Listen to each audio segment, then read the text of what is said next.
बास झालं. बास झालं मनातल्या मनात रडणं आणि जगासमोर मी खुश आहे म्हणून खोटेपणाने मिरवणं. प्रचंड त्रास होतोय तुला. बाहेर पडायचंय ना यातून.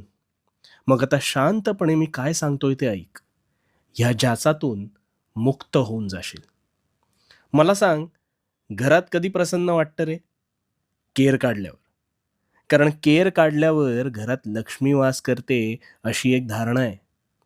पण मग हाच कचरा जर तू साठवत नेलास, तर घरात दुर्गंधी पसरेल आणि मग काही दिवसात ह्याच दुर्गंधीने घरात रोगराई पसरू शकते. मग नको असलेला विचारांचा कचरा, तो मात्र तू नेहमी कळत-नकळत साठवत नेतोस.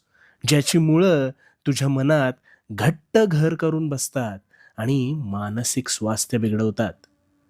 पण मग या विचारांना मानसन्मान कोण देतं रे? मला सांग ना कोण देतं? तूच ना.